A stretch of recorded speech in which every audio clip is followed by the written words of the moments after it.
Welcome to the Jataka Vedan YouTube channel. The channel is dedicated to astrological, spiritual, and Vedic traditional contents. Don't forget to like and subscribe. Click the bell icon for future updates.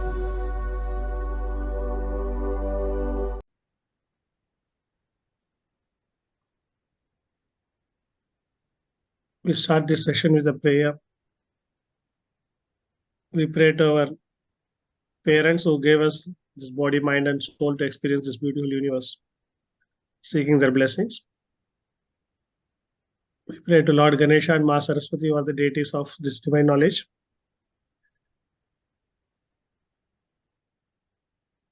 We pray to Lord Krishna, who gave us the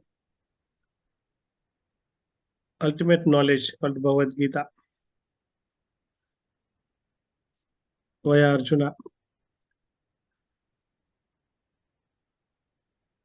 We seek the blessings of Vedavyasa Maharishi.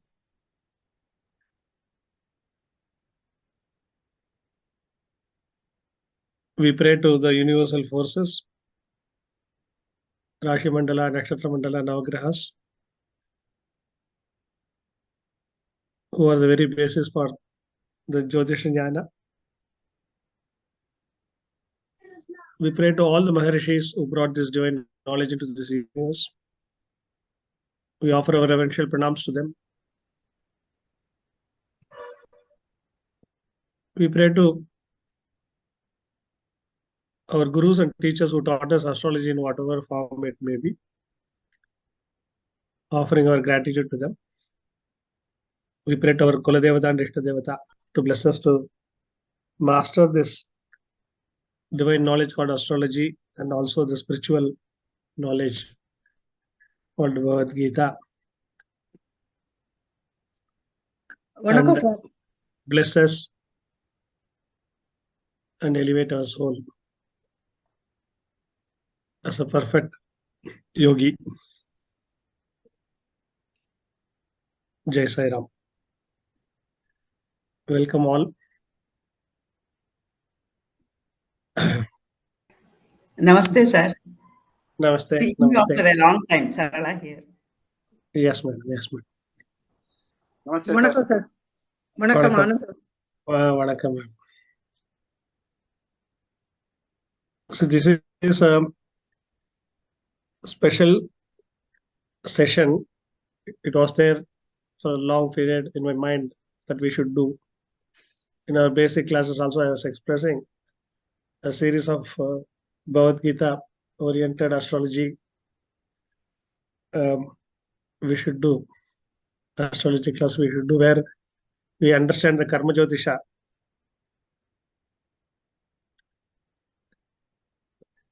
This I was mentioning. So this is the first class of many lectures on this subject which is going to come. It's going to be a series of talks.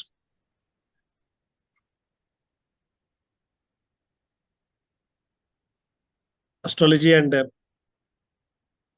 Bhagavad Gita are not two different things. Both are karma based. And every soul which takes birth gets a body in the manifestation has to go through a certain karma or go through life events based on the past karma. The karma becomes a seed for the future life events. The life events becomes the base for spiritual experience. And this spiritual experience leads the soul towards the ultimate goal. This is not the first time Bhagavad Gita in astrology or understanding astrology in the Bhagavad Gita way is attempted. The national president of ICAS has written and given lectures on this. I heard him. from that time, where he has explained about Vyakta and Avyakta, the manifestation and um, so I'm getting a lot of messages here, and I request everyone to keep all the questions at the end of the session so that the flow goes. So Shuklaji, the national president of ICA, he has written and given, I heard him also in Bangalore, talking uh, about taking some shlokas from Bhagavad Gita and explaining astrological rules connected to that. Very nicely, aptly done. That gave me an inspiration that we should do this kind of sessions, cover as many as slokas as possible. In our astrology circle, Mrs. Gita is there. She is a person who, her father also was a pravachanakarta, and she also gives lectures on Bhagavad Gita. I met her also in my house and expressed my desire that we should do such a course. I kindly request everyone to be on mute, please. And I requested her that we should do a session like this. She will explain the Bhagavad Gita part, which she is already expert. And I kindly request everyone to remain muted, please.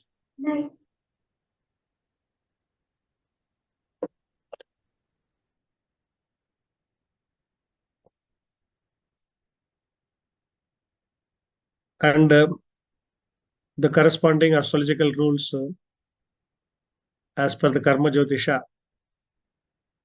I can explain.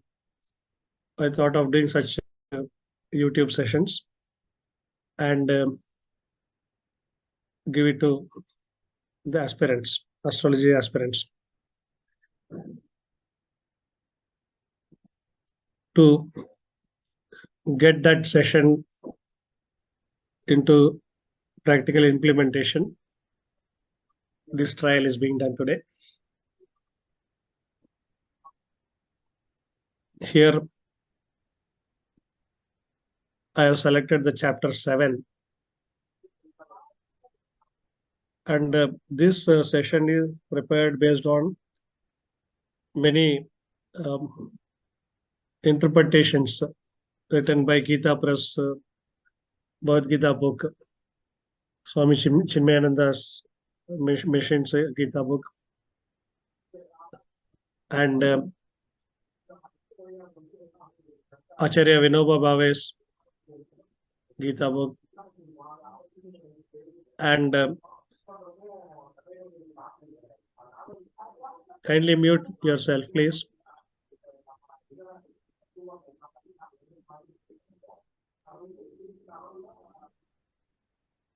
Sir, ask Bharani madam to mute all, sir.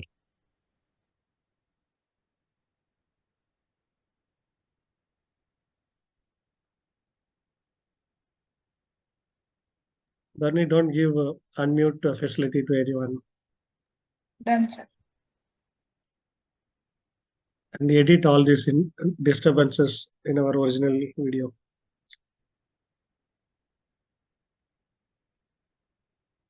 So, based on many books, which is giving its Bhashya-based interpretation, the another important Gita Pariharam is a biggest group which is teaching Bhagavad Gita, how to pronounce, how to by heart, how to understand. That is another group which is doing thing under Ramakrishna Mission's Bhagavad Gita book. Everything got its own style of explaining this great text. But what gave me a lot of idea and understanding about Bhagavad Gita. And whatever these Gita books I mentioned and many more are there. These were the collections over the year. I was having these books over the year. Our one of our students and my friend, even Srinivas Murthy, also gave me a Bhagavad Gita book. You will not believe it happened like a Shakuna, good Shakuna. When I started concentrating on this, he on his own came with a Bhagavad Gita book and he thought that he should gift it to me. I don't know whether he is here, but he said that I felt like this one I will buy it for you. Like that he brought. So I took that as the blessing of the Gita Mata, and so I went forward. And the Radio Sai podcast on Gita and Bhagavan Sri Satya Sai Baba's Gita Vahini. This is the ultimate two things. One is in the audio form, another one is in the book form, which will give fantastic idea about Bhagavad Gita. Listening to Radio Sai podcast was initiated by my boss. I don't know. When I was sitting in front of him one day, just out from his phone, he said, "God has given you a fantastic, happy life, a costly phone, a good facility to get download any audiobooks, and the inclined nature to be spiritual. All these blessings are already there. Just listen to this audio like that." He put some 6th chapter, 35th to 37th shlokas. Just I listened to that once, and afterwards I never stopped.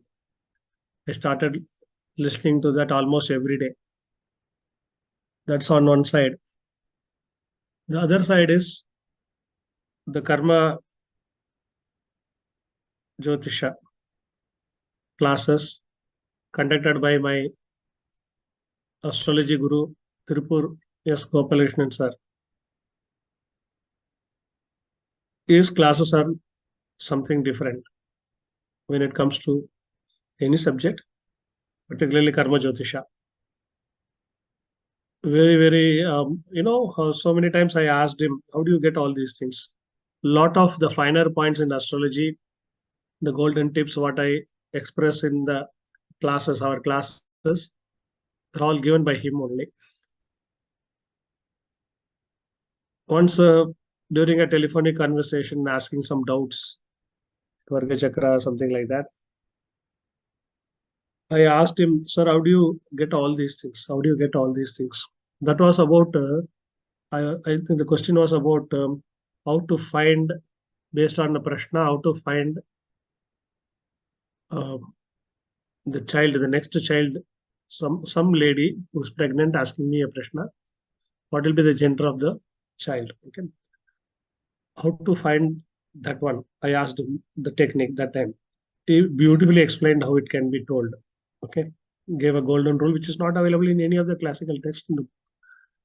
Then I asked him, "Sir, how do you get all these rules? From where you are getting?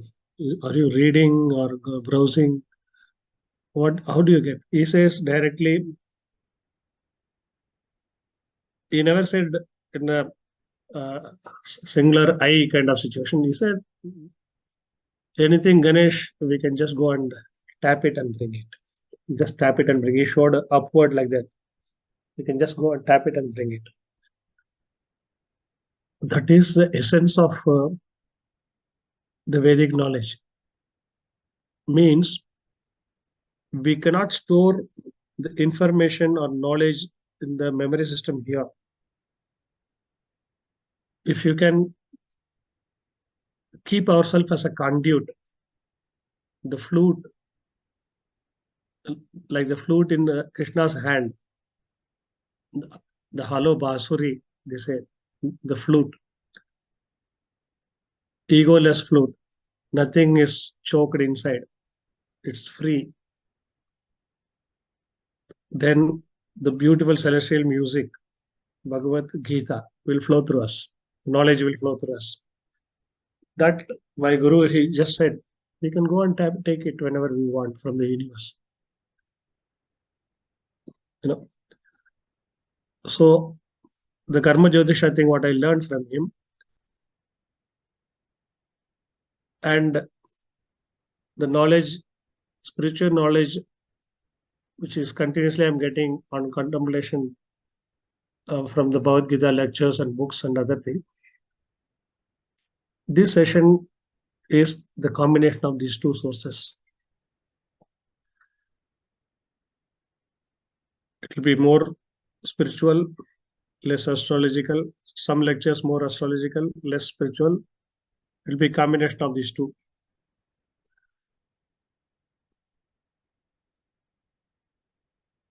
Let us start. I'll do this presentation via PowerPoint as usual.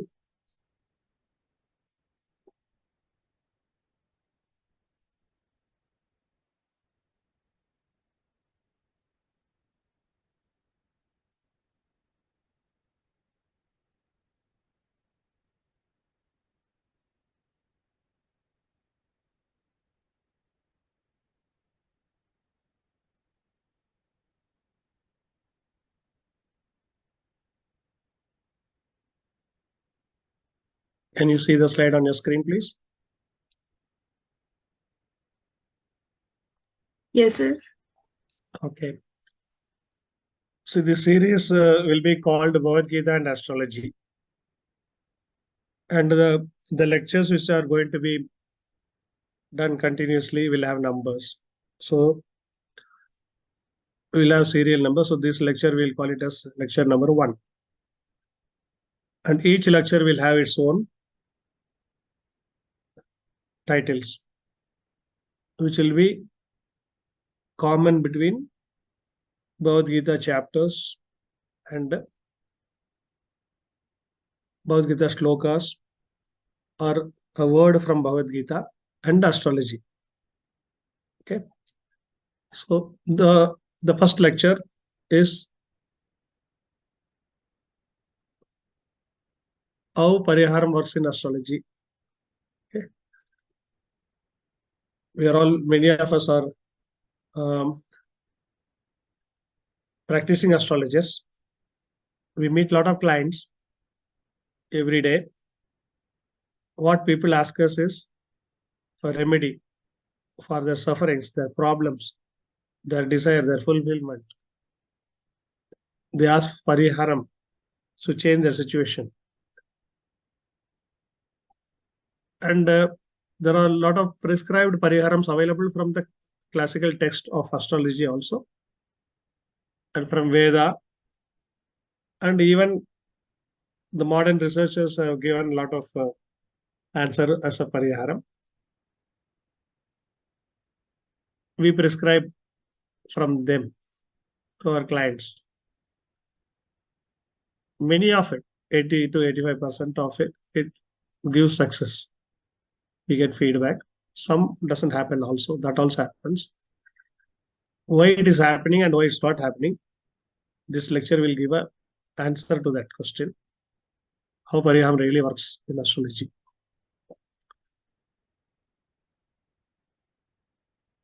While understanding that subject, that question in astrologically, we can also call this title in a totally different wordings, worshipping other deities.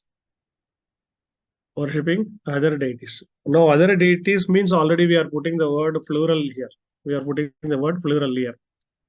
World over, there are religions which practice a single form of God. There are tribal cultures where they worship some symbols, some material, some stones. And there are some religion which worship a formless God. There's no form of the God. And there are some religion like Sanatana Dharma, which is the oldest, which got lot of forms for the same superior God, which is true now. Because in Pariharam, when it comes to Pariharam, what way it is connected? The earlier title and this one is what way connected means. When it comes to Hindu Vedic astrology, when Pariharams we say, we tell for a particular problem, we ask them to go to a particular deity. Sarpa dosha, go to a serpent temple. Pitru dosha, go to a particular temple. No, Shukra dosha, Sri dosha, go to another particular temple. Chandra dosha, go to another temple. Like that, a lot of prescriptions. So why there are so many gods? Recently, we had Nakshatra Sutra class. There, totally we have taken for each nakshatra there is a deity in creation. Vedic gods. Above them, the three murtis, Brahma, Vishnu, Maheshwara. Why there's a difference between single god religions and Sanatana Dharma, where a lot of gods are there? What is their territory? How they operate? When we pray to a particular god for a pariharam, whether that prayer gets heard, answered, and whether it gets succeeded, yes, it gets succeeded. Then how? Are there really many gods? All these answers we'll find in this lecture. What Bhagavad Gita says for all these questions. That's what we are going to learn from this session. And we all know Bhagavad Gita was explained. Lord Krishna explained this Holy Gita to very much confused Arjuna on the holy war field of Kurukshetra. It comes in Mahabharata, Itihasa.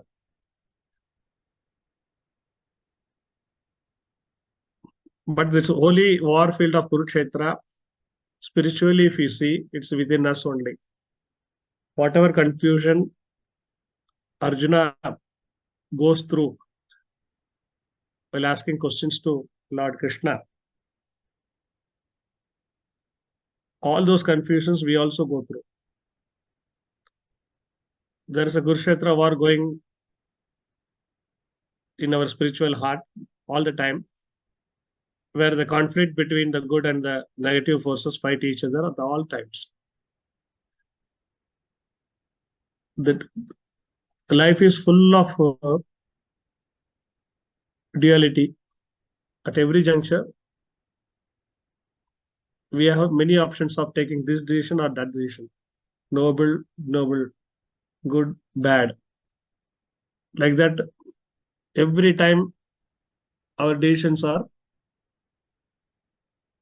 in a confused state and where we need clarity. Totally come to astrology now. Every person who comes to astrology are also in that state only. What kind of decision you should take? Whether I should marry this person or not to marry this person. Whether I should do this profession or I should not do this profession. I should take this education course or I not. Whether I'll go abroad or I'll not. That everywhere, the decision making is creating confusion. What is good for them? Whether the decision will take them to the right direction or not is a confusion in astrology also. So there is a Kurukshetra, the war of conflicts is happening all the time in every one of us. Lord Krishna, the name and the form, Krishna means the black one. These are all symbolic. These are all just symbolic and iconic. Whenever we talk about Krishna or whenever we read a sloka in Bhagavad Gita, that Whenever Krishna says me, I, we should not limit that to an avatar, a body in which that supreme force, the universal force, took a shape, took a form. Here we should see and understand that Krishna is the supreme force itself, the universal force which is operating this entire creation. Okay, that has come in a male body and talking and all those things. We should not get confused by that. Whenever we read Bhagavad Gita in our courses here, we should understand the universal force is talking. And we all know in astrology, in whether it is a prashna or a jataka, universal force is the one operating life events. That the horoscope is just a route map of connecting those life events in a sequential manner. Okay, so how this Arjuna disease, we all have this Arjuna disease of confusion and fear, desire, attachment, liking, disliking, all these diseases we are also having like Arjuna. That's what creating the confusion. Okay, otherwise we are all pure. We are all pure, and we are that God. We are that universal force within ourselves. When the soul expresses, manifests itself via this illusionary thing called mind and body and senses, automatically it is that software is designed in such a manner that we are supposed to go through this confusion. And to come out of that confusion, we need the Krishna cure, which is explained in Bhagavad Gita. And it's available to all of us all the time. So, first and foremost, the point what we should understand is in Karma Jyotisha, every being taking a manifestation in this creation is on a spiritual journey. This is according to Karma Jyotisha. We should understand a journey from I to I, small I to the bigger I, capital I. The smaller I is the ego. That's why the Atma Karaka, Surya, what is a symbol? There's a circle and a dot. Astrological symbol of Surya is a circle and a center dot. If you remove that circle, and if you remove the dot, it is infinity. That is the universal force. It's everywhere. If that is captured, that universal force, if it is captured in a contained body, that becomes the circle, and the center dot becomes the self-identity. It is a self-centered, from which this entire world is perceived, entire creation is perceived. So the soul gets contained in a physical body, which got its all faculties, mind, intellect, all those things are all there in the system. Physical body, everything is there. And there's an I, smaller I, the ego is also given there. In Tamil, they say, Kanmam, Malam, Maya. Ego, illusion, and karma. Every contained soul is bound by these three things.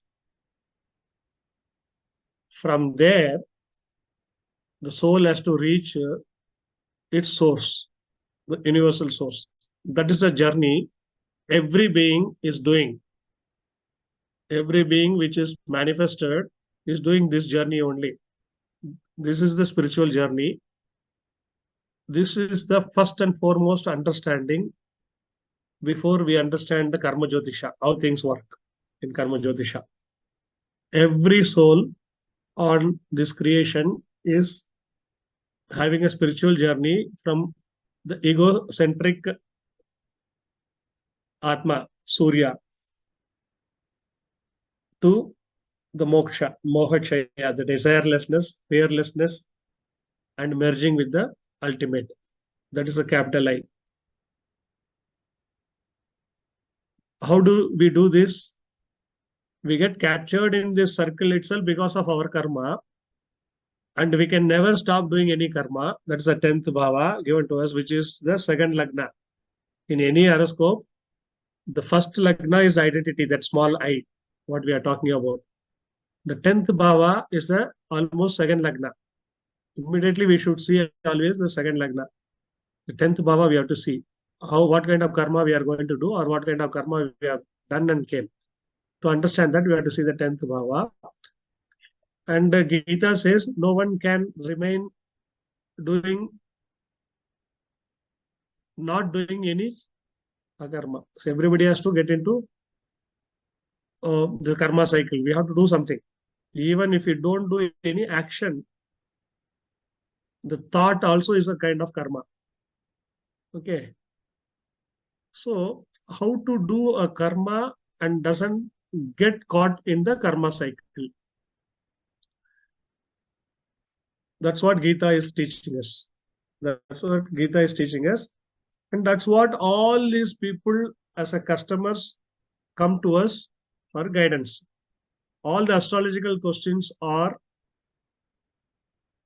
many of the people who are here, they know this is my standard statement.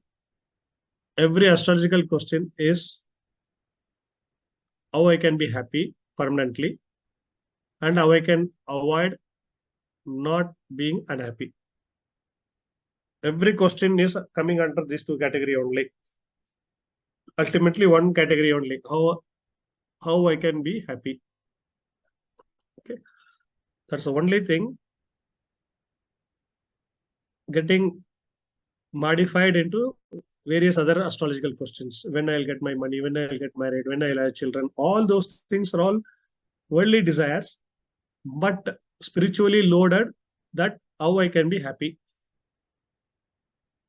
A human being takes birth and search happiness in all these things. Whether I'll have wealth, whether I'll have assets, whether I'll have properties, vehicles, whether I'll have comfort, whether I'll have good sleep, whether I will have pleasure, whether I will have a good job, whether I'll go many places. All these questions are all ultimately, in Gita's angle, man searching his happiness in many worldly things. Some of them are given, some of them are denied by the universal force. And if it is given, he gets bored about that. Man gets bored about fulfillment of any worldly desires. That is a formula. That's what Gita is telling. You ask for something today, you get it. You are bored with that toy. You are bored with that gift. You are bored with that blessing. You are bored with that boon. The mind changes. Again, we look for something else. We still become unhappy. Okay. So that's why when these desires are converted into a prayer, some of them are given, some of them are not given. And where the Pariharam comes. Pariharam comes as a ritual to get these desires fulfilled, or to get rid of the sufferings away from the system. That is not being unhappy. The second part. To get rid of the sufferings, what we are going through, the pains, what we go through. How to get rid of that. That's where these Pariharams come in astrology. Whether it works well for everyone, whether it is answered for everyone, who is giving this? Because for one particular marriage problem, we go to Swayamvara Parvati Homa, fire ritual related to Swayamvara Parvati. If you want to have a child, we go to Santana Gopala Yajna. If you want to good health and extension of the longevity, this thing, Mahamrityunjaya Homa. If you want protection from the fear and enemies, we go for the Sudarshana Homa as Pariharam. So where are these deities? Are they having their own small kingdom sitting somewhere? Or in a particular area, geography of a temple or something like that? Then what about the universal, supreme universal force? What it is? Is it separate and under them all these things are operating? What is? Bhagavad Gita answers them. Bhagavad Gita clearly answers.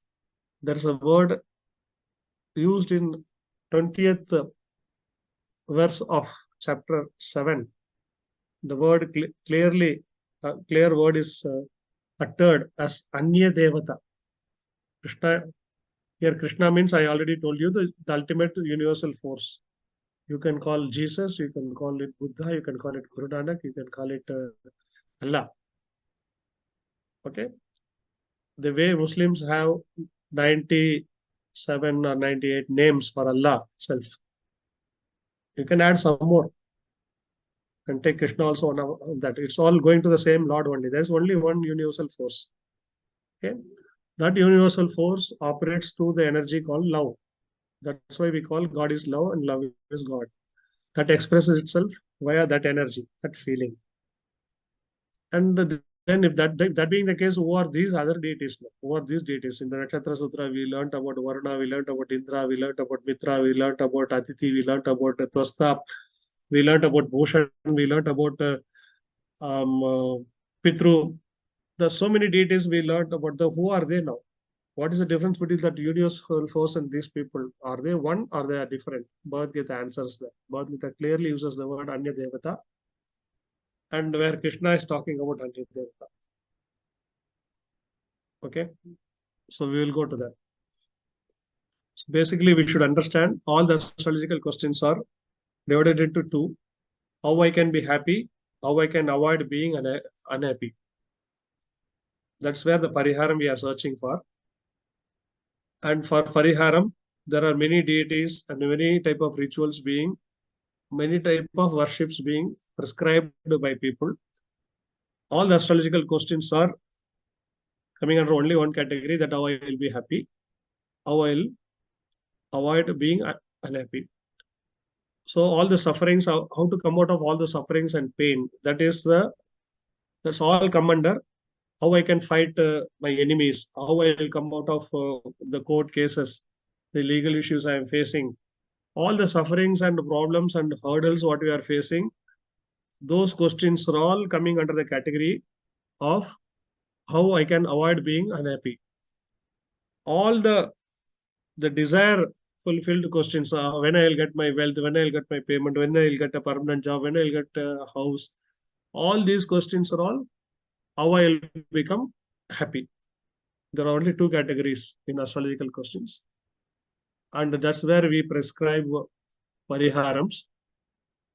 And each Pariharam is connected to some kind of particular ritual and a deity. Are there many deities? Whether these Pariharams work? Yes, it's working. Then are there many deities or only single? Yes, there is only single. All these desires also fulfilled by that one single universal force only, that I am telling here, that we should understand. Though we prescribe many deities, though Sanatana Dharma describe many forms of God,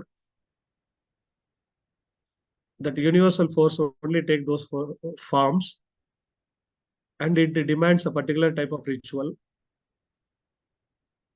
and fulfills that particular desire. Why it should do that? Why it should do that? Okay, that is a search and answer of this topic. Bhagavad Gita is a manual of Vedic truths. We all know. Jyotisha is the part of the Veda itself, Veda Anga. There's no doubt about it. There are 6 limbs of Veda. Jyotisha is the eyes of the Veda. Okay. So both are merging near the Veda. Veda means Vidya. The root word for Veda is Vidya, which is knowledge, the ultimate knowledge. Vedic truths are ultimate. Okay, it is not another text like um, the other religious followers who follow a book and text and this thing. Veda is not like that. Veda is inclusive of everything. All the truth are part of Veda. Even whatever uh, the guidance and truth given in Bible is also Veda. Whatever given in Holy Quran or Guru Granth Sahib or whichever religious text which is giving, everything is Veda only. Okay, everything is Veda. All the spiritual truth of the world is Veda. It's not limited to Rikyajur, Sama, Dharma. It's not like that. That's why Veda doesn't have a beginning, doesn't have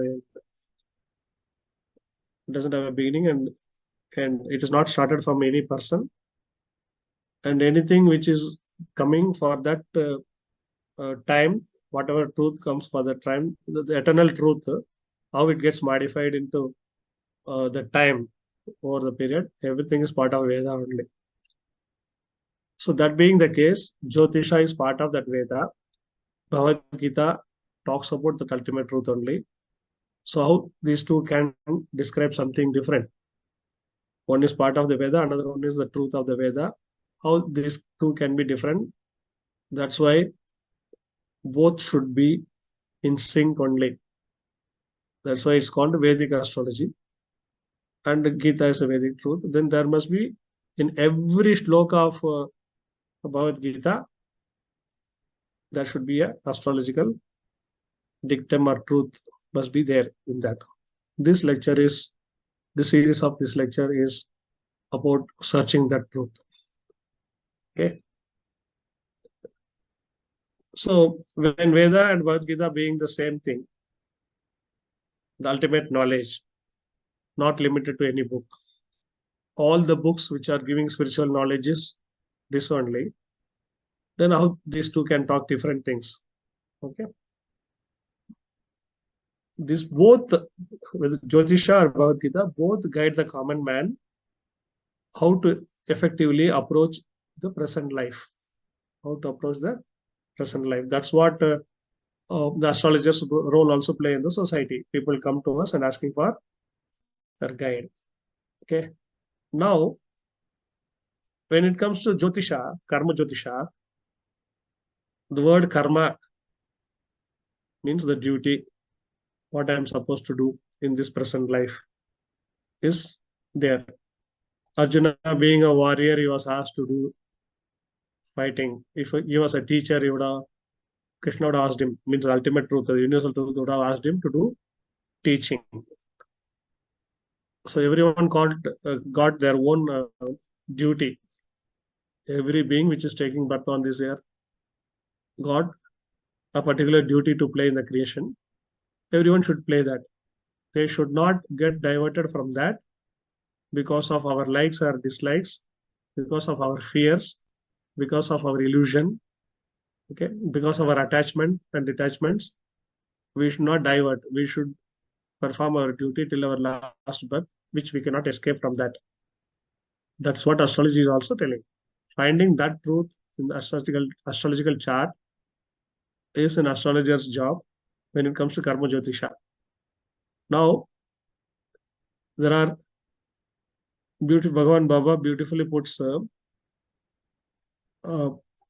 essence of Bhagavad Gita in one single sentence. The essence of Bhagavad Gita he puts in a simple sentence. The first shloka of Bhagavad Gita is Dharma Kshetre Guru Kshetre Samaveda Yutsava Mamaka Pandava Chaiva Kimagurvada Sanjaya. This is what Dhritarashtra asking Sanjaya, the commentator, the witness to this conversation between Lord Krishna and Arjuna. And that Sanjaya, at the last shloka of Bhagavad Gita, he declares, Yatra Yogeshwara Krishno, Yatra Partho Dhanurdhara, Tatra Sri Vijayo Bhudir, Dhruvanidhir Madhir Mama. So Bhagavan Bhava asked the student who asked the essence of Bhagavad Gita, what is the first word in the Bhagavad Gita? It's Dharma. And what's the last word of the last chapter? Last verse 78, it's Mama. Mama means mine. And Dharma means the duty, what action, what I'm supposed to do. So Mama Dharma. Bhagavad Gita is totally between these two. Mama Dharma. What is my Dharma I'm supposed to do? Astrology is also guiding, finding that only. Karma Jyotisha is nothing but finding what is my Dharma, what is my role with this uh,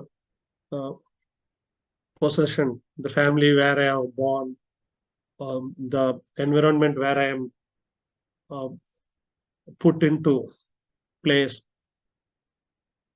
What is my duty to play in this society, in this creation? That's what astrology is also guiding in the Karma Jyotisha, and Bhagavad Gita also doing that only. The 10th bhava indicates in astrology about what is my bhava dharma. Both Jyotisha and Bhagavad Gita explain what is one's dharma. Here, dharma means not only action, the essential nature of anything without which it cannot retain its independent existence. What is my existence is for in this creation?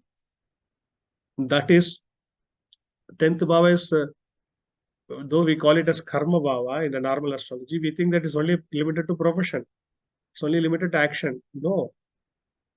The real meaning of dharma in spiritual meaning is my nature, essential nature of myself, without which I cannot retain my independent existence. Without doing that, I cannot express myself in this manifestation.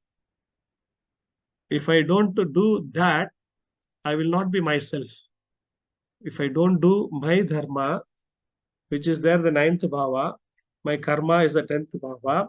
These two are very much connected in astrology. Dharma, karma, adhipati, yoga. Over got that. They will be in sync at least. So, and likewise in Jaimini Sutras, the Atma Karaka and the Amatya Karaka, the second highest degree planet in the chart, they should be in sync. Like this Dharma, karma, adhipati, yoga, they should be in sync.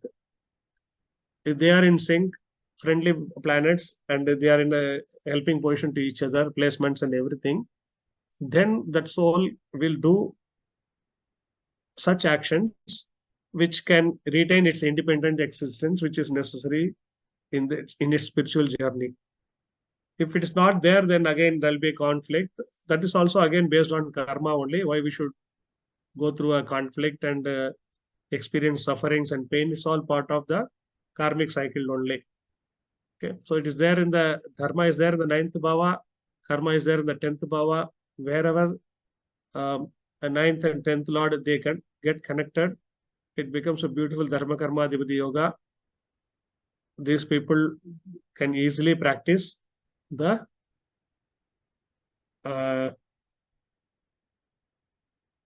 Gita way of actions. Kala Purushas, Dharma Karma Adhipatis are Guru and Shani. Kala Purushas, Guru is the 9th lord and the 10th lord is a Dharma Karaka Shani. If once in 20 years they come together, once in 20 years they come together, whoever got that one, that got a Dharma Karma Adhipati Yoga. The chart will have a Dharma Karma Adhipati Yoga by itself. Okay. From our Lagna also, if the 9th and 10th lord are together, then it becomes very easy to one practice is Sudharma, is one Dharma. That can, Dharma Karma Adhipati Yogas and its variety can go on a bigger lecture. Okay, right. Now, coming back again to the Bhagavad Gita scenario here, Kauravas are the representative of the ungodly negative forces within us. Okay, this external story which really happened. Why Ramayana and Mahabharata is so special? It's not just a story. It's not mythology. It's not a mythology the way it is translated in English. Those characters are all there within us. Shankara Rajagopalacharya, after writing the Mahabharata, the end he writes, Forget whether this Krishna or Arjuna or all these Kauravas and Pandavas, whether they existed or not. Forget about that. For a moment, even if you assume that they were not there, you tell me at this point of time, when you have gone through all this entire story, which is the character which is most suitable to you? Are you a person with a lot of jealousy like that Duryodhana, or a person with a self-pity like that Karna? Everybody had a good, our talent and knowledge and all different. All these people were Maharathis, great fellows only. But they had some kind of one of those 6 vices, the 6th bhava, where it is self-enemies. We will have that discussion again. The self-enemies from Bhagavad Gita. We will have one more session. Definitely, the 6th bhava is not outside. The 6th bhava enemies are within, which is reflected outside in the world. Whichever enemy we are meeting, okay, whichever character or behavior which we are not liking, that character we are having within. If somebody is very lazy, and we hate laziness, means we have laziness within us. That is another chapter connecting to Bhagavad Gita. We will discuss that also. Enemies, another thing. What I'm telling, these are all the stories, not imaginary. These are all the story. These characters are all operating within us. Bhavan Baba beautifully will put this. In Treta Yuga, the Rakshasas, the negative forces, and the good one were in different loka. In Dwapara Yuga, in Satya Yuga, they were in different worlds. Okay, God has to come to the other world and fight them. And Treta Yuga, they were there in the same earth on different pole. One was in the northern side, Rama was on the northern side, and Ravana was on the southern side. And Dwapara Yuga, when Krishna born, the forces became within the family. One side, the family members are the negative forces, the other is positive force. In Kali Yuga, these forces are within one body itself, within us only. All the time, sometimes the Kauravas in us are getting activated, or sometimes these Pandavas getting activated. One side the Ravana getting activated, another side Rama getting activated. So this conflict is going within us all the time. In Satya Yoga, it was in 2 different, the good and bad were in different lokas. In Treta Yoga, it was in the same earth in different pole, north and south. Then here north south means not geographical, not the state, not political, just 2 poles. And in Krishna's time, it was within the family. 2 side characters were there. Now in Kali Yuga, it is very much within us. So whenever we talk about these forces, now in Kali Yuga, we should understand they are very much within us. The Kauravas are ungodly negative forces within us, and the Pandavas are the divine impulses within us. Okay. And now, who gets activated? It's all dependent on the karmic impressions accumulated within our body system over many births. It's called vasana. Vasana means impression, is the English word. Because of the past deed at every juncture of decision making, whatever decision we made and whatever action we did, based on that, those impressions are part of our system. My Guru, Sri Tirupuras Gopalakrishnan sir, beautifully will tell, karma is stored in the memory. Here, memory means not the memory which is connected to our brain. It is the DNA. It's a karmic memory. After we shed this body also, that memory remains as a cluster. That memory remains as a cluster on air. And this impression is very strong. This impression is, karmic impression is very, very strong. I put this in my own analogy. It's like an email sent from one computer to another computer via one memory system, the cloud or whatever it is. Okay.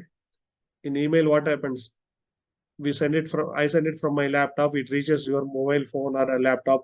Okay. There's a sender, there's a receiver, there is a in between a memory unit where it's all stored in the cloud or whatever in a supercomputer, whatever it is. There is a common thing in between.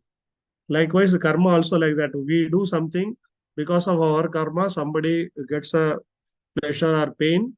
So he becomes a receiver of the email, and there is a memory cluster which is there on air, which is part of the creation. Okay. That is storing the karma and everything. In a mythological story is Chitragupta, who is keeping the record of everything.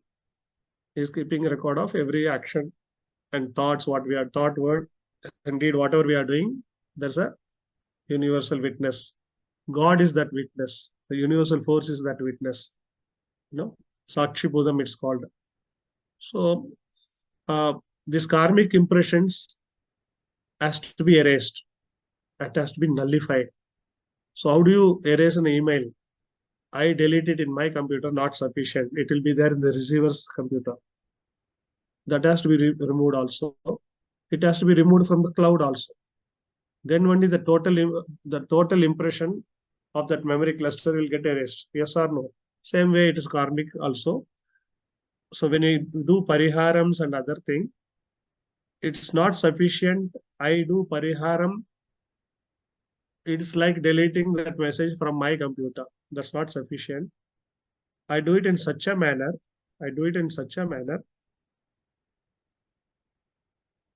That it get erased in the center memory unit and also in the receiver's unit. We don't know when we take many births, we don't know whom we given pain to. That's a challenge. How to erase this? Then the karma gets erased till it is done. If it is done, then we attain moksha. Till it is done, we take many births. Always need not be human birth. It can be any other birth. We suffer based on our actions or pain or the impressions we created in another system. We suffer. We take different kind of yonis, different kind of body, and each one got its own suffering. But humans are suffering only. We'll have an understanding that we got a mind to analyze and why I am suffering and all those things. The other jiva rashis, the other creatures, they don't have an option. They have to just go through that. For a certain period, we go through that in the karmic cycle. Again, we come back as a human being, and getting a human body is not that easy. People who have done good things, even the people who are suffering, who are having diseases, all those people have done some noble acts to get this body. There are scale and range and status variance is there. What kind of variance that we will see. But getting a human body is not that easy. That first of all, we have to understand. Everyone who is suffering or having pleasure coming to us as to the astrologer, should first of all see them that they have done some good thing. Everyone is good. Our siblings, our friends, our enemies, all of them are that divine energy. Only they have done something good. That's why they are getting this human body itself. Even cruelest person, like a terrorist who's bombarding and killing people, he's also done something good. That's why he is getting that human body. Okay. After doing this action, what will happen to him in the future? That's a different story. So first of all, everyone come here for after doing some good thing only. From here, whether they will go still forward in spiritually or they will, like a snake and ladder game, they will go down and again they'll come. There's no failure in spiritual journey. Every soul which has taken, every jiva which has taken here, what I mean by soul is that every jiva which has taken the birth here is definitely going to succeed. There is a definite success in spiritual journey. Okay, that we should understand again. So Jyotisha also indicate about karmic impressions within us, which we are supposed to delete it or erase it or make it nullified. Okay, This is a karma jyotisha thing on one side, the basis for pariharams, why we suffer or why we get into a desire thing, and we go for pariharam another thing. Now I am coming to little bit of I am deviating and explaining another aspect of things in creation. Once we understand, then we again will come back to pariharam. Now this in bracket title, there are other deities, many deities. Why there are many deities accepted in some religion or way of life called Sanatana Dharma, Hinduism? There is no doubt that there's only one God. Okay, whether you call him Krishna, Allah, Jesus, by any name, that is the same God. That's the same God. That's the same universal power. It's no doubt. How it is expressing itself in the creation is via love. Love is God and God is love. Wherever you see the compassion, love is expressed from an animal or from a human being, a genuine love which is coming out, that is godly action. That is a noble action. That is the expression of God in the creation. Okay. And motherly love is the highest form, which is little closer to the godly love. Then how come there are many gods being worshipped? With form, without form, worshipping nature, worshipping a cow, worshipping a tree, holy tree, worshipping a holy stone. The Vedic gods, like our Nakshatra Sutra, we have learned so many names and we know their role also. And there are non-Vedic gods. You know, in our own cult, we have there are local deities. You know, recently the tunnel got, the 41 people got stuck in the Indian tunnel. And the locals told that during that construction, that local deity, there was a small makeshift temple, small, maybe 3 feet by 3 feet, a small temple was there. It's a local deity. The name was given also, it's not there in any Vedic culture. It's a local deity that was disturbed during this construction. That's why mishaps are happening, worship. The Australian engineer, he respected that sentiment and he said that deity, worshipped that, and he attempted his thing. After succeeding, it went back to the deity and offered his gratitude. So this is something like a pariharam only. This is nothing but a pariharam and a ritual and a thank giving only. Then how this works? When God is one, the supreme power is one, then why this separation? Why this small identities? Even avatar, Krishna is avatar, Rama is avatar, means that universal force coming in a human body. Prophet Muhammad, peace be upon him, is an avatar. Lord Jesus is an avatar. Buddha is an avatar. They are the God, ultimate God only, and the messengers of God. They also come in a form for a particular guidance to be given to the humankind. Okay, why all these things are happening? When the universal power, whether you call it Allah, Khuda, Jeshu, or Buddha, if that is one, there's no name. When it is one, there's no name.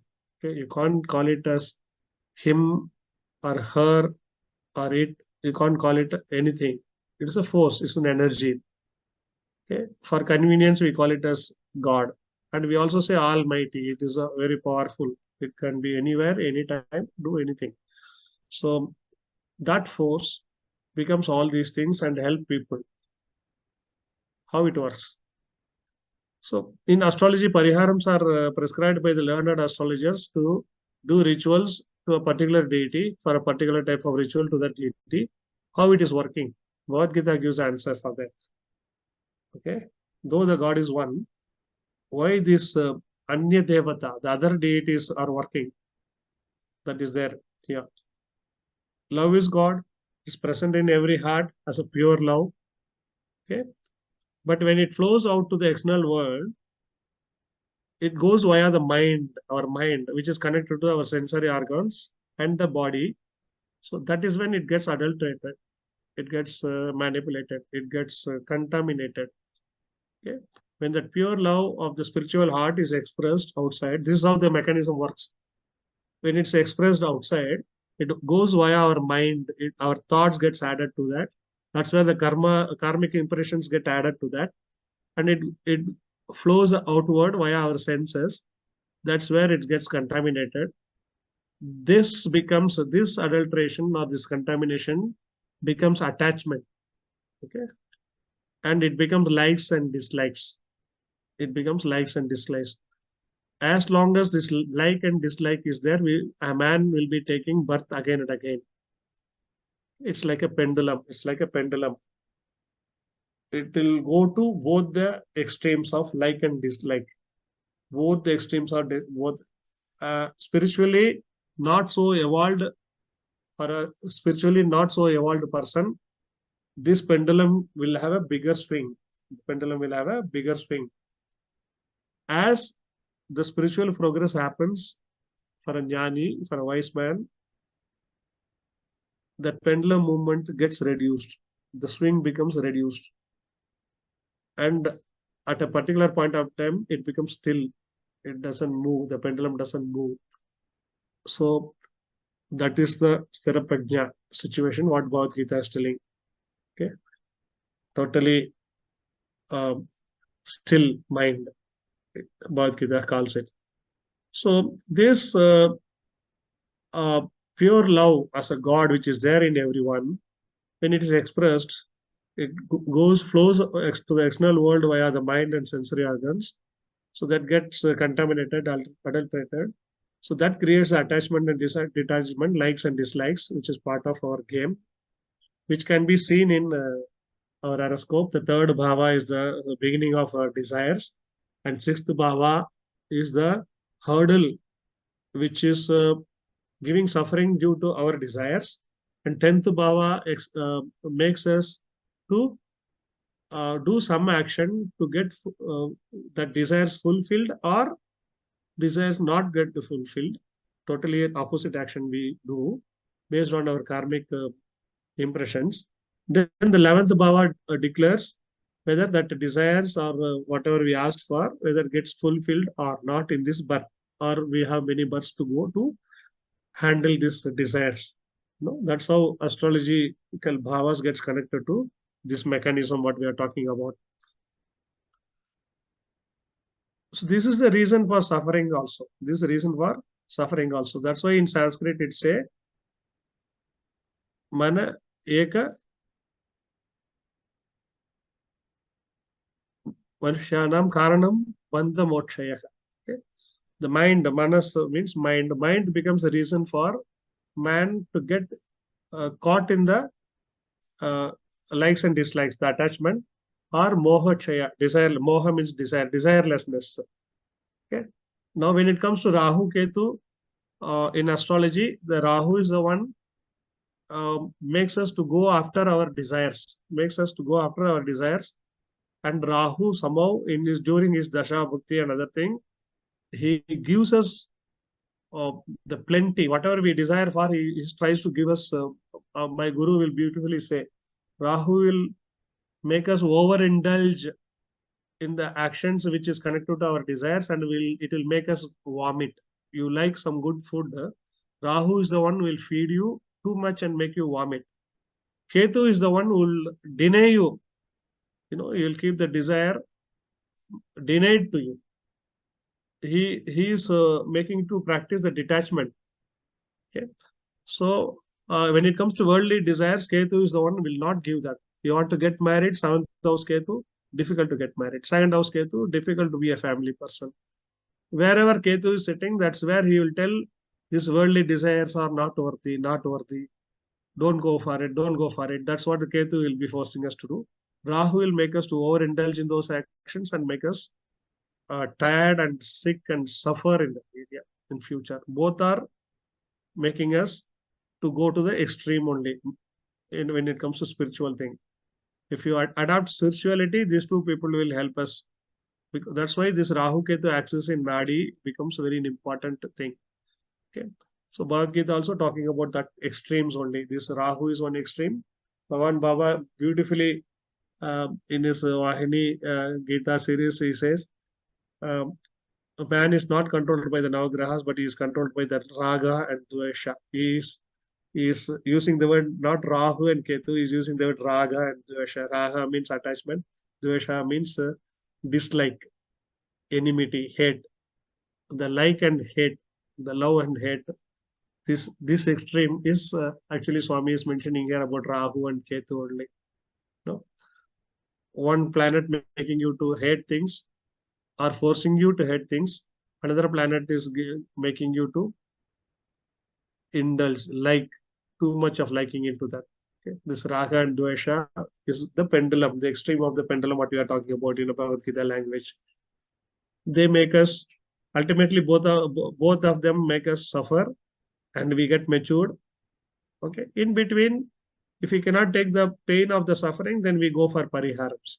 We go for Pariharams. We'll come to that again. Let us understand the many gods situation. Why that single one is becoming many gods, and in the Pariharam, why the many gods are involved? Why in Hinduism, Sanatana Dharma, there are many gods involved? Okay. Is it wrong to worship many gods? Which is not. The ultimate truth is what Islam teaching. There's only one God. There's only one universal force. The person who is worshipping many people, many gods, Islam says they are kafirs or non-believers. They are not understanding the ultimate truth. They are correct technically, but the but the small difference is uh, the the single God is perceived in many forms. Perceived in many forms. That's what Sanatana Dharma is telling. That is nothing wrong. Um, if if I say this is God, what I am showing on your phone, this thing screen, say if this is God, let's assume for a while this is God, what I'm holding on my hand, this is God. Islam says this is God. But Hinduism says, is this the only God? No, like that. Okay. All aspects of this mobile phone, the signal which is coming from that and the apps within that, all put together is God. These are all many aspects. This button is also God. This camera, this side is also God. It can be separately seen as a mechanism also. The one God, this one mechanism can be seen in separation also. If you want to look for wealth, you can go to Lakshmi. If you want to ask for one aspect of the boon, that is knowledge, you can go to Saraswati. Like that, many aspects of the same God can be seen. Nothing wrong in that is what Sanatana Dharma is teaching. So both are teaching the same thing, you know. And even in Islam also, that one God also, it got many names. Okay, a visual form is not there, but oral form is there. Rahman is there, Rahim is there, Bismi, Allah, Rahman, Rahim. Like that, there are many names. In the formless worship also, there are many oral forms are there. Visual forms are not there. Many, many names are given. He is a merciful one. He is a powerful one. Two different words. Merciful is a different word. Powerful is a different expression. So there are also many forms are there in oral form. Description. Forms are nothing but description of an aspect. So there also it is there. It will become a religious argument, which I don't want to get into, but I'm just making you technically how oral forms are there also. You call the same Lord into many. Okay? Is Kareem, merciful, Allah Kareem. So we are giving many names to that same force, universal force, the powerful Almighty. Here we are giving different forms to understand that word description. That's all. That's the difference. Both are same. So what I'm trying to tell you, the universal force is one. It many aspects. So somebody see what's happening. Me, a full form Selva Ganesh is there. Okay, I'm one. If somebody is expecting a check from me, sitting in front of me, he wants some money from me. So I take my checkbook and start writing an amount and start putting my signature and everything. For that moment, who is the person who is expecting something from me, which is he's expecting money from me, his total concentration is on my hand. His total concentration is not on my hand, not on my face, not on my any other portion of my body. His contemplation and his focus, his thought, everything is limited to my hand. what amount I am writing, what's the date I am putting, whether I'm putting my signature properly or not, because based on his desire from me, his need from me is limited to money. He is concentrating on that aspect of me which is giving him money. Okay, so the same universal force, based on the desire of the devotee, the worshipper, becomes a small aspect. My leg, my hand, my eyes, my nose. If somebody needs something from my eye, he'll be only concentrating on my eye only. If somebody says, if he signals from through via his eye, you will get your desire. You asked for something, somebody has come to me, my manager has told that fellow, if Selva Ganesh gives signal via his eye, if he blinks or does something, you will get it. So that fellow will be totally focusing on my eye only when I will blink and give that signal. Okay, he is just at that moment is worshipping my one aspect of the entire body, the entire universe. It's all powerful, willing to give very ultimate things. But because my desire is limited to a particular aspect from the universe, so I concentrate on a particular aspect of that all powerful force. That's how these many gods gets created in Sanatana Dharma. I hope this example is convincing and helpful. Okay, so why do we suffer? Now I'll go to the second part of the astrological question. Why do we suffer? We suffer because of our adharmic deeds of the past. We attain the human body after many births. This I told. The murder of the innocent. Since there is a huge Garuda Purana story available, even the medical astrology also, why we suffer a particular disease also there in karmic Jyotisha. The murderers of the innocent people bear humpbacked body. The back is very high and they are bending, back pain and all those things because of this. The one who slays the virgins affected with leprosy. Generally, all skin diseases are connected to the adultery sins of the past only. Okay. Then see how many births we again and again take it from the same road. Jewel and precious metals, if somebody is robbing, they definitely suffer in poverty.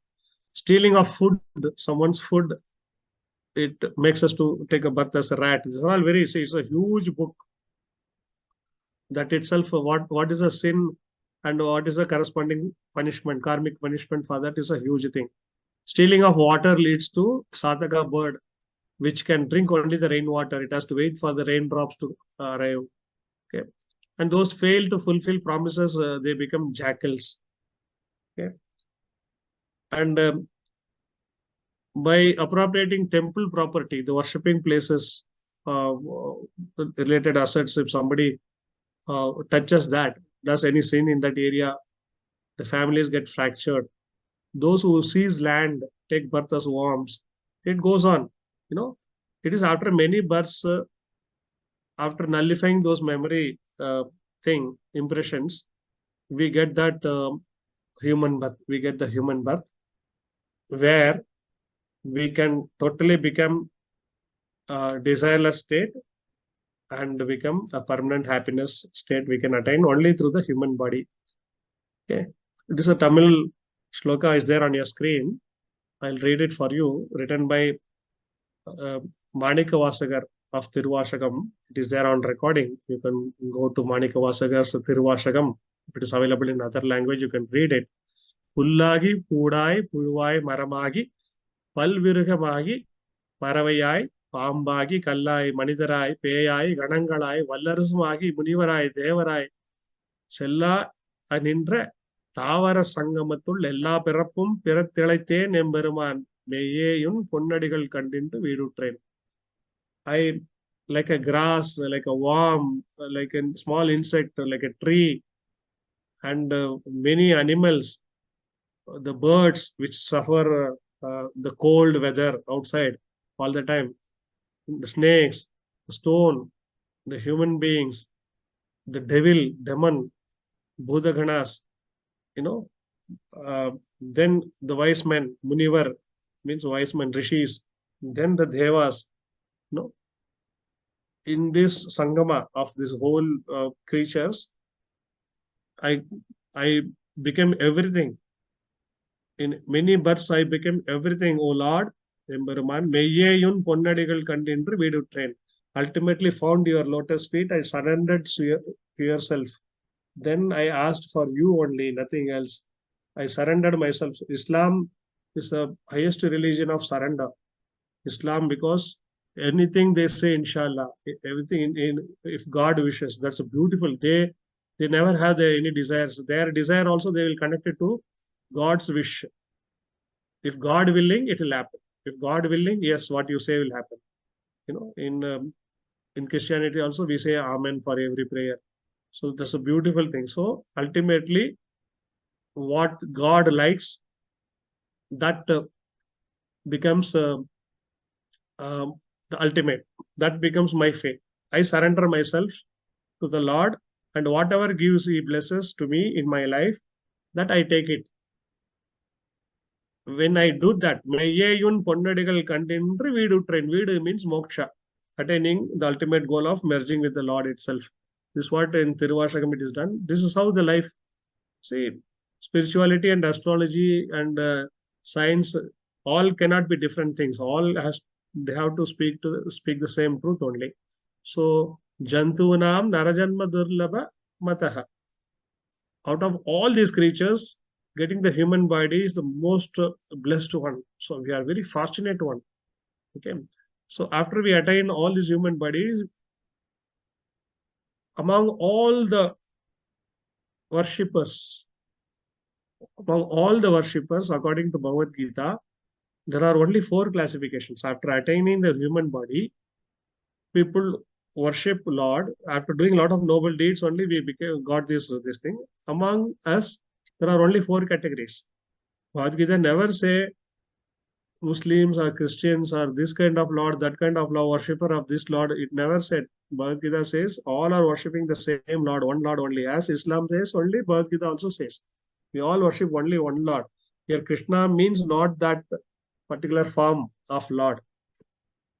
Whenever Krishna says me and my or I, he is mentioning, he is not talking about that body, okay, which he came as an avatar. He talks about the universal force. That's him only. So, according to Bhagavad Gita, there are 4 category of people. So, in the horoscope also, we should search.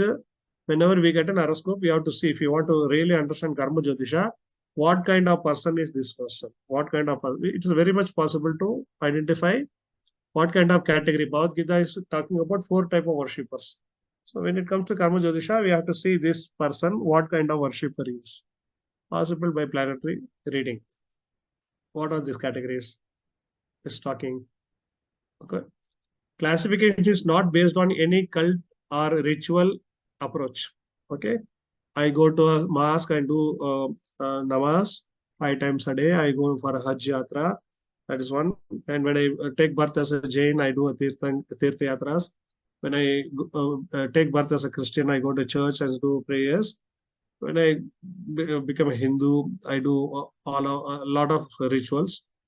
It is the worshippers are not categorized based on the methodology of worship or rituals. Bhagavad Gita classify 4 type of worshippers. I'll just put this sloka for you. Just give me.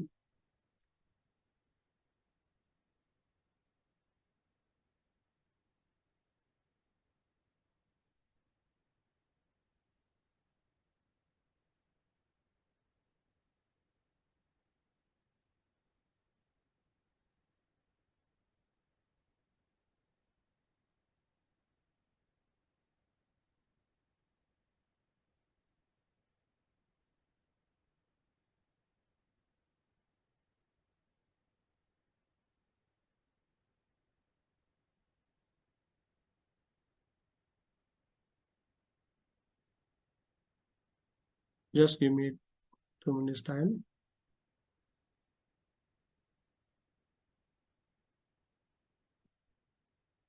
Otherwise, I can only read it there.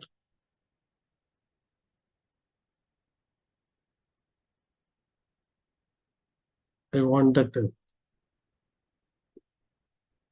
internet audio, which will be nice. I have not learned Sanskrit.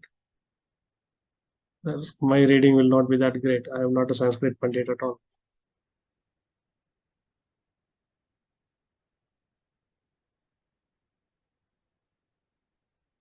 Okay. This is verse 16. This is verse 16 of chapter 7. चतुर्विधां भजन्ते मां जना सुकृतिनोऽर्जुन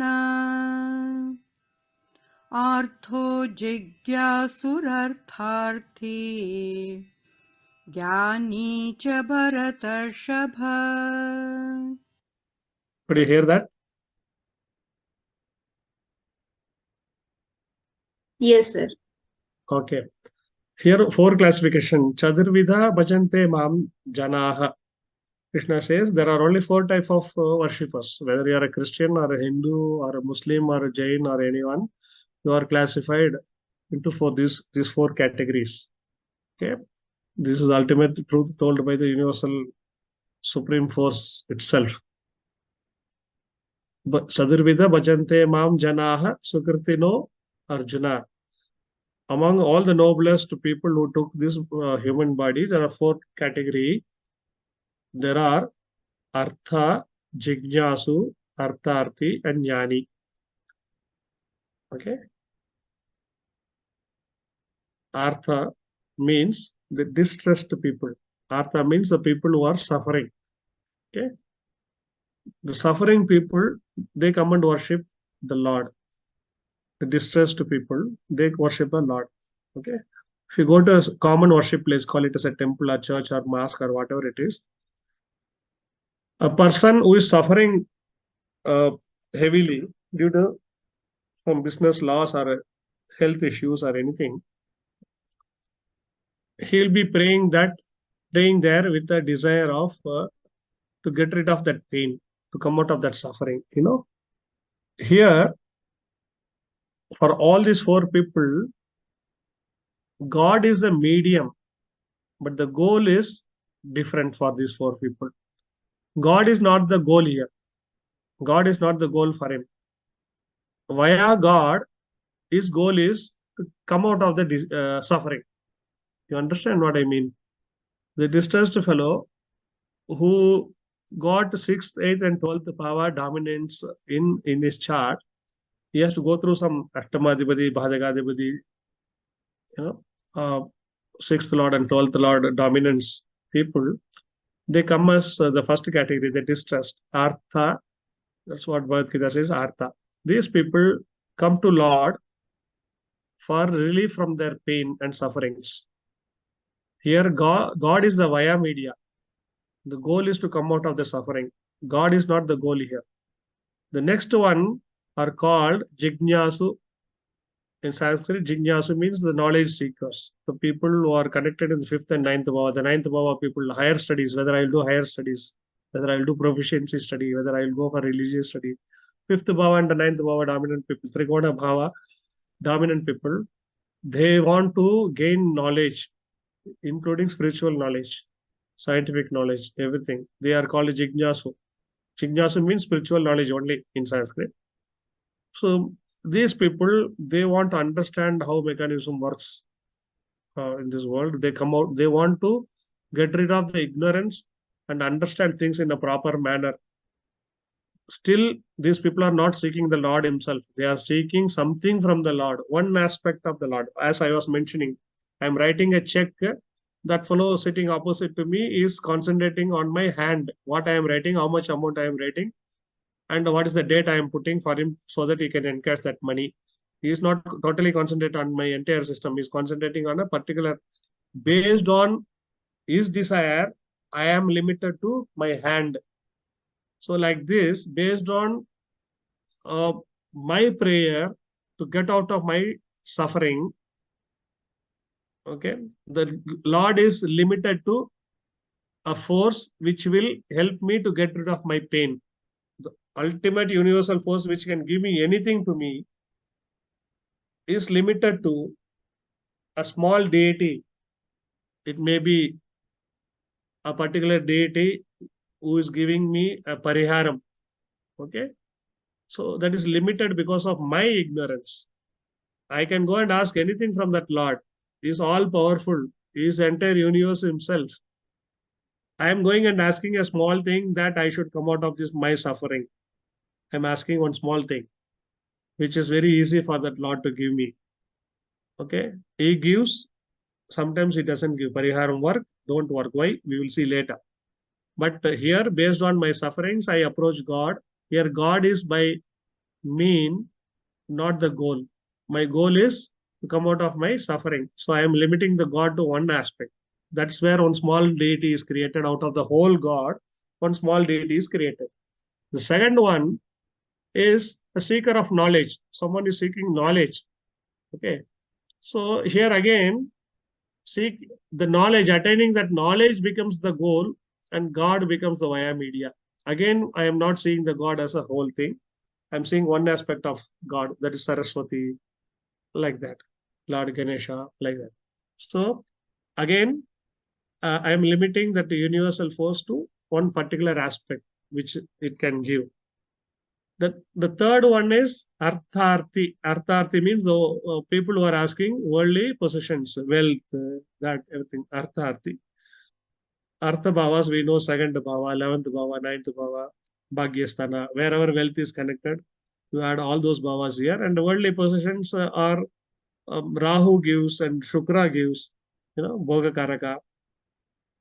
These are all the seekers of the worldly possessions, again limiting the God, like that person who is sitting in front of me asking for my check. He has limited myself to a hand which is writing a check for him. He has limited my power to my bank account only. He wants some money from my bank to his bank. He doesn't want. There are so many other things which I can do for him. For that moment, because of his need, he wants only the money aspect of me. Okay, so he has limited the seekers of the worldly possessions. Okay, whether you are a Hindu, Christian, Muslim, or anyone, or non-believer also in the God, we all come under this 4 category only. Seekers of people who pray for reliefs to come out of their sufferings, people who seek for knowledges, jignasu, people who are seeking the artharthi, the worldly possessions, wealth, whatever kind of wealth it is, child, the dhana lakshmi, ashta lakshmi, we call it in, even among the wealth also we call many lakshmis, ashta lakshmi, santana lakshmi, veera lakshmi, bhagya lakshmi, dhana lakshmi, dhanya lakshmi, gaja lakshmi. Like that we have many among the wealth also. In Tamil, selvatul selvam, sevich selvam, achalvam, selvatul ellam talayin. Again, knowledge is also wealth. That's what Thiruvalluvar says in that. Among wealth also there are many categories. Okay, this is the third category people. Again, we can see it on our chart. Who will go for wealth and will attain wealth and all those things. They are also not the ultimate worshipper whom Krishna likes or the universal force likes. Okay, the fourth category are the people who seek God, nothing else, nothing but God. That is the Ketu's dominance there. It says, you and the God are same. You are only the reflection of the ultimate truth. You understand this. Don't go for any worldly things. You always feel that you are God, and you also feel everyone else is God. And you see that everything else in the creation is also God.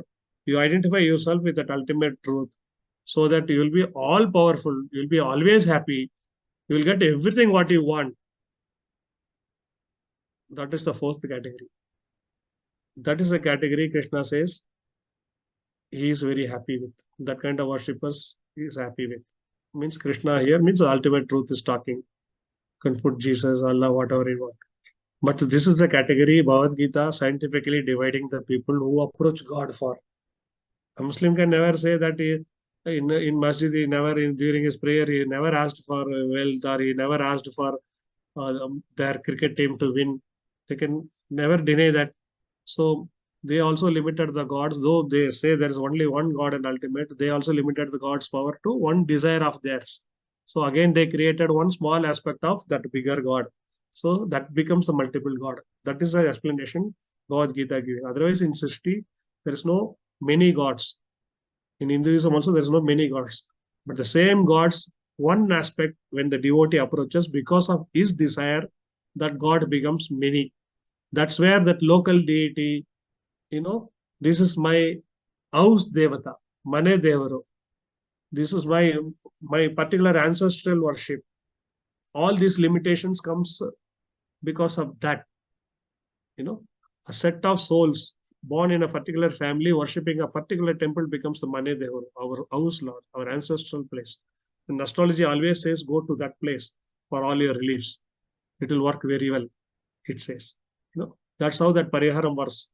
So doing my answer to the title called whether Pariharam's work, if we do worship for a particular aspect of a deity, which is part of the whole universal force, whether it will work, my answer is yes, based on the Bhagavad Gita's declaration. Next slide, let us see. Among all these things, Tesham Yani Nityayukta Eka Bhaktir Vishishyate Priyohi Jnanino Atyadhemaham Sacha Mama Priyaha. Krishna declares here, among all these four type of worshippers, I am very happy with the fourth type, who ask only the God, nothing else. That's what Ketu will force us always to do that. Who among all these, the wise one with selfless devotion and self-surrender, and for their divine beloved, they are willing to offer themselves as an offering in the fire of divine love. And such devotees are dearest to him. That's what he is declaring. Let us hear it in a proper manner.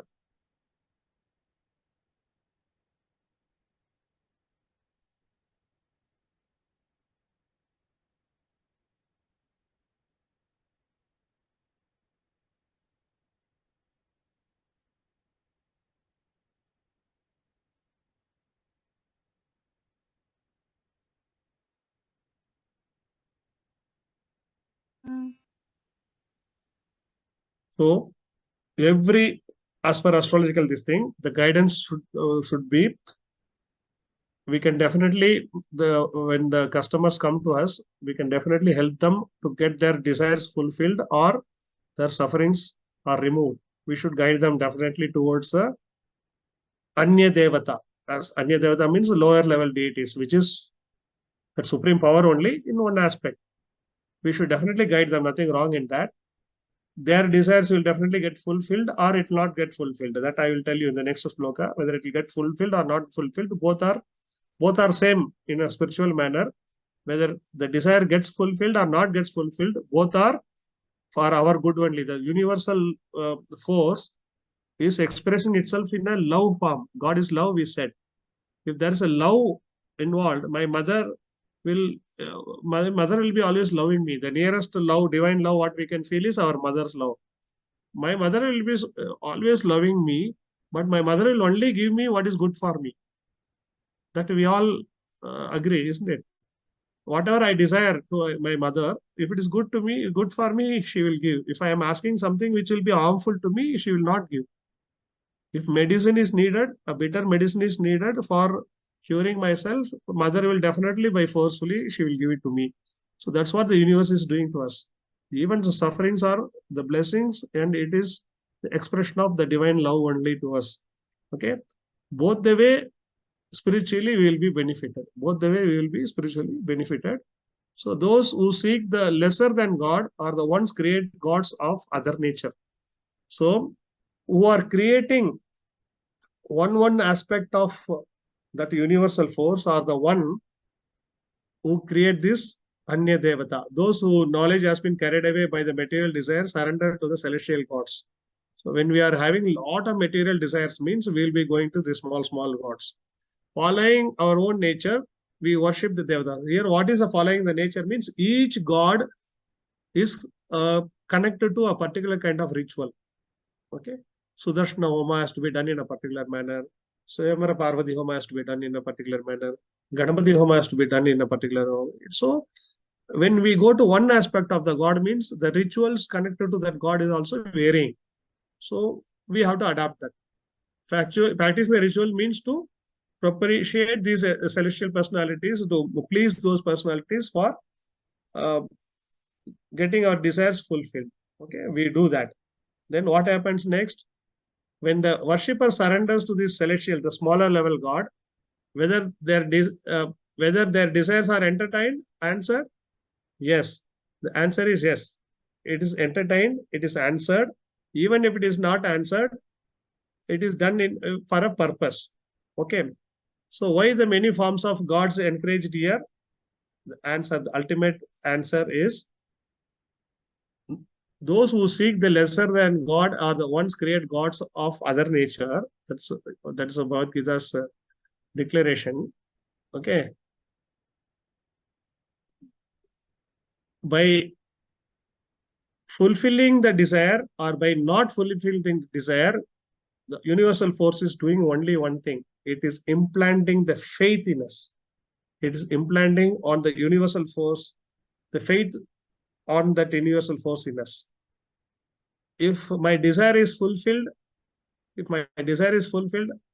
I'm definitely going to say, because of this this ritual, it worked very well. Means there is a universal force always taking care of me. My faith in that universal force gets strengthened. If that gets strengthened by fulfilling my desire, then only that universal force will fulfill my desires.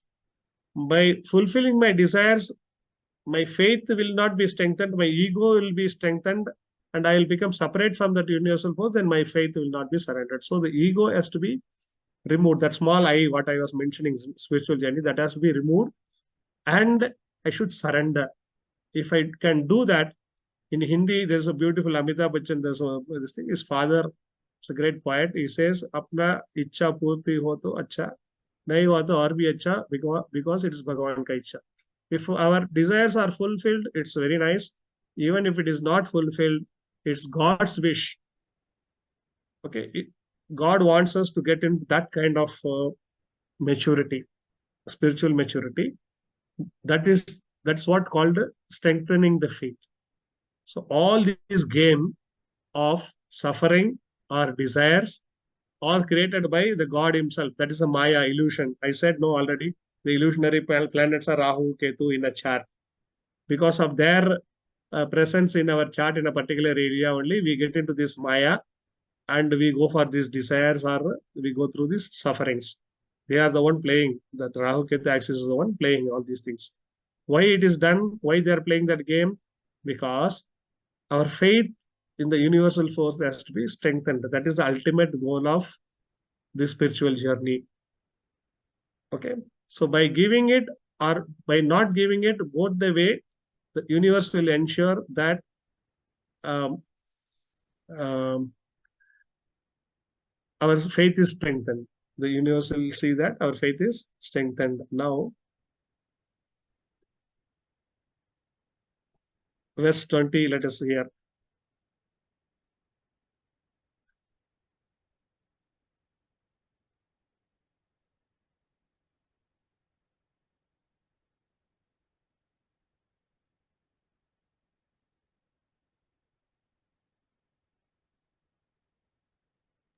So we can actually कामैस्तैस्ते हृतज्ञानाः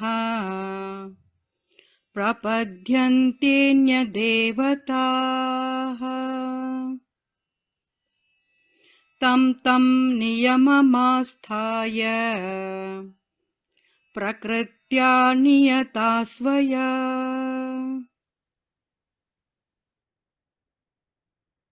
So people who are carried away by these material desires, they surrender to the smaller level gods, celestial gods, what we call, which is aspect of the universal God only.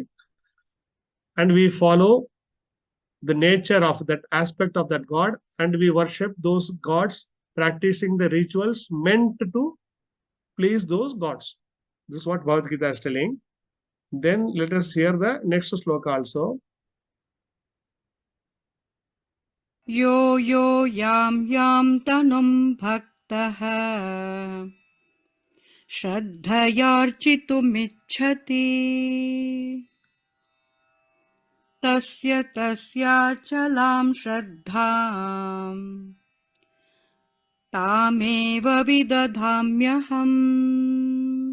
So whenever we worship that form, the celestial form, what is ultimately happening is, by getting fulfilled of the desire or not get fulfilled of the desire, what is happening in us is the faith in the universal force is getting strengthened. That is the ultimate goal of this journey of the soul. Okay, that the faith is getting strengthened. God fulfills our desires to steadfast the faith in that superpower, so that in a matured state, the worshipper realizes that whatever he attained from that superpower is not giving the permanent happiness. When our pariharams work, we become happy for a temporary basis, and the desired things are temporary in nature. See, we do pariharam, we do a prayer, the universal force, whatever aspect, the smaller aspect or the bigger aspect, whatever way we pray, by whichever name we pray, it gets fulfilled, but still we don't become happy. That happiness remains for a temporary period. Nothing to do with the boon given by the universal force. Everything to do with the desire what we asked for is temporary in nature. We ask for a property. The property got a temporary nature. We ask for a wife or a spouse. It got a temporary nature. That relationship will go away once that body, that Atma leaves that body. So that is a temporary nature. So the happiness attained from that also becomes temporary. Nothing to do with the power of the universe. Everything to do with the desire, the quality of the desire what we are asking for. Okay. So by getting these desires fulfilled, if we do noble deeds, that's where the karma theory, if we do noble things, our desires will easily get fulfilled. If we don't do noble things, we start hurting people, the impressions become negative. That's where the Gauravas getting activated. Then our desires don't get fulfilled so easily. Okay. So if the desires are not fulfilled so easily, the disappointment comes. If the desires are fulfilled, then we attain that happiness for a moment and again get disappointed because that thing is not giving us the permanent happiness. This will happen again and again repeatedly. Then we will realize, I have to search something else. So now I'll tell the ultimate thing. We are all searching our happiness in every bhava. Every 12 bhavas, we are searching our happiness. Somebody is searching their happiness in the third bhava, somebody is searching their happiness in the ninth bhava, somebody is searching their happiness in the fifth bhava. We are all passing various subjects. We are all attempting various subjects. Our guru, my spiritual guru and my astrology guru, Tirupura Gopalakrishna sir says in Sodasha Varga Chakra, D16 chart, wherever Rahu Ketu is placed from that Lagna is where our happiness is where our happiness is. In that area, if you work on doing sacrifice and doing good deeds in that bhava, we can go towards the permanent happiness. We can attain happiness. Okay. That is an astrological secret, this thing. So then we realize we have to go for the permanent happiness. We get attached to temporary things, then wonder why our happiness is never lasting. This is a game will go on. If we do noble deeds only, we will get that happiness also. The desire will get fulfilled. If we don't do the noble, then attaining this temporary happiness also is a long process. We have to go back, suffer, get a human body, come again, do a lot of good things, then attire this temporary happiness, then get dissatisfied with that, then go to the permanent thing. This is the game. We started, every soul is on a spiritual journey. They are all looking for happiness. Then we get our happiness fulfilled based on our karma, good karmas, or getting the temporary happiness also getting delayed because of the bad karmas.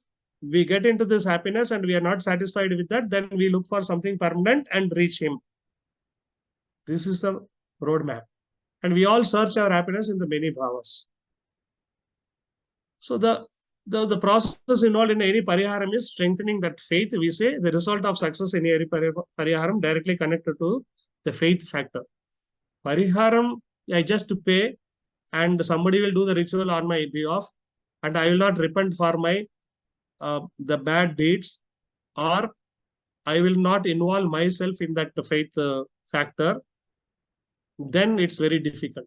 Even if I don't do a pariharam also, if I have a faith in the universal force, miracles happen. That's what we call it as miracle. We go and physically do a pariharam, spending money and all those things, it works. In that process, we get faith also. If you have a faith directly, even if you don't do a pariharam, miracles happen. Suddenly, our problems automatically get solved without doing anything. It all depends on the faith. So, the Shraddha, the faith in which we are doing the pariharam is more important than the pariharam itself. Okay, the result of success in any pariharam directly connected to the faith factor. Faith can move mountains. That's how that slogan comes. So whether the prayer is answered or not, whether the prayer goes unanswered, faith will ultimately be strengthened. There is no failure in the spiritual journey. Jai Sai Ram. With these words, I conclude.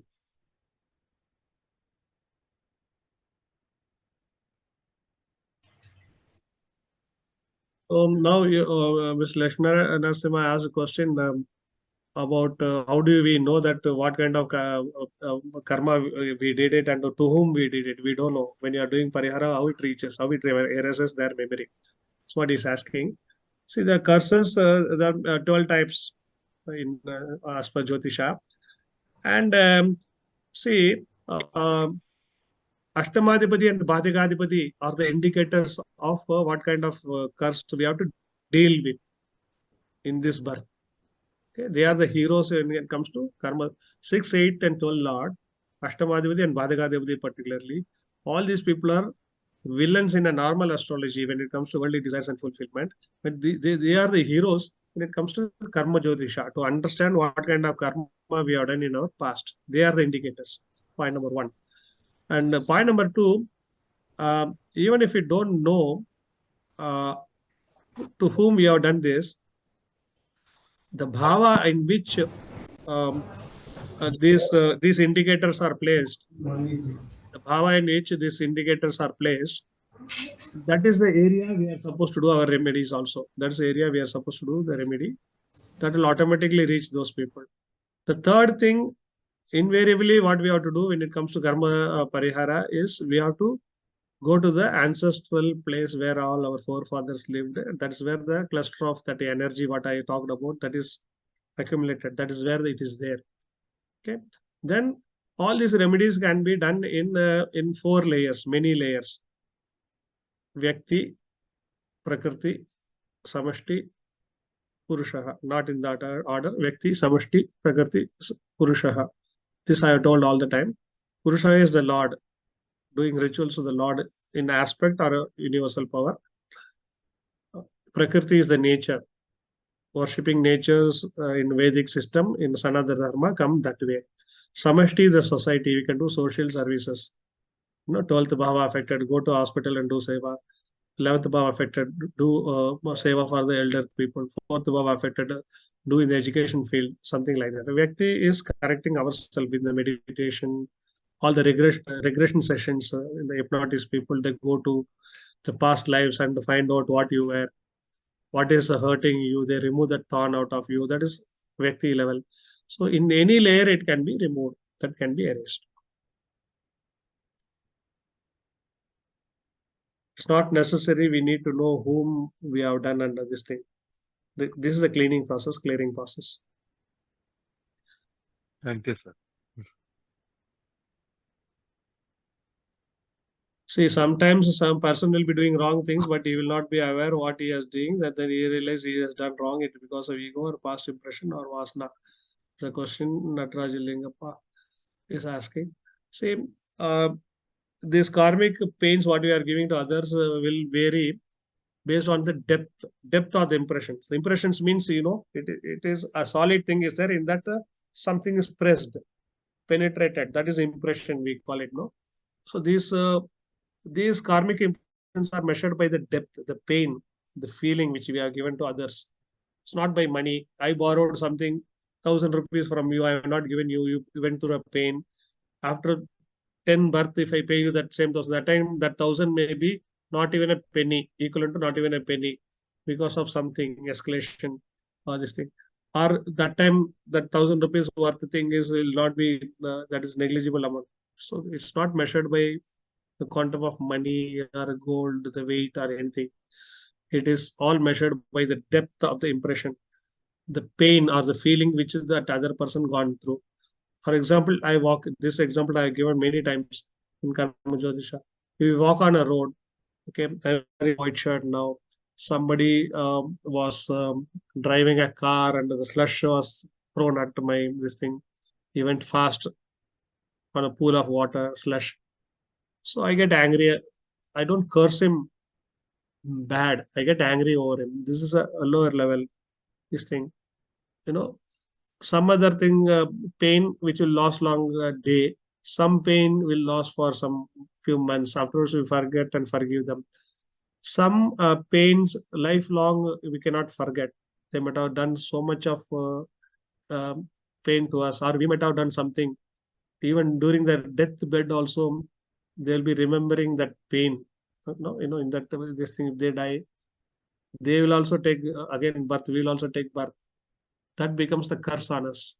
If some pain what we give to others, if that pain is carried till the deathbed, it's a severe curse on us.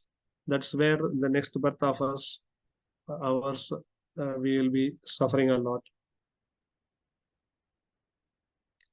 So karma's impression is measured by the depth, the intensity.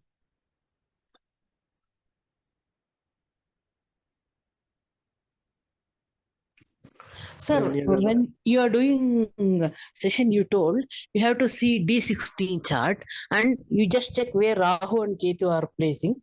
That's only. They'll be together in D16 chart. Yes, sir. That's our happiness. We have to look their happiness. So my in 6th house they are sitting. I am doing social service. No personal chart analysis when I'm doing it.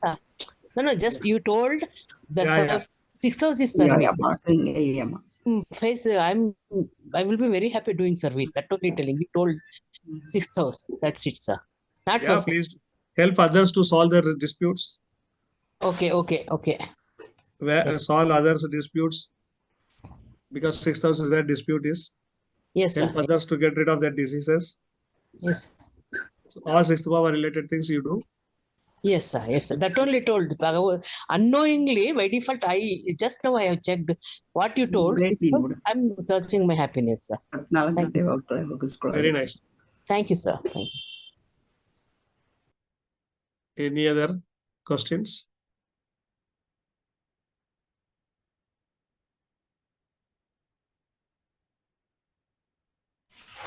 Give example of D16.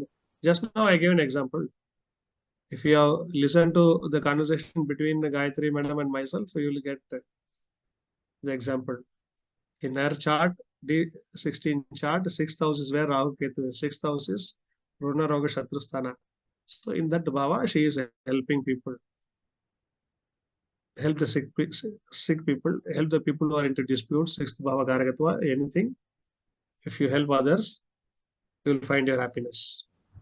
I think that is an example sufficient, I think. So beautifully you have connected astrology and Gita.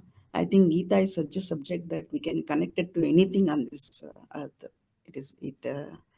How can there be two truth? Astrology is also truth, but is also the truth can be one only. It will always get connected. Yeah. And you have done a wonderful class. Please continue this, sir. Yes, we'll do. Thank you for the support. This is just a trial. I have to, as God guides, next class with another set of slokas. We will see what is bhakti, what is karma, what is jnana, and what is a desire, what is a noble act. So many words we will pick up. Yeah. And we will apply it on astrological rule, and we will also see the connected slokas. Jai Yes. Sai Ram.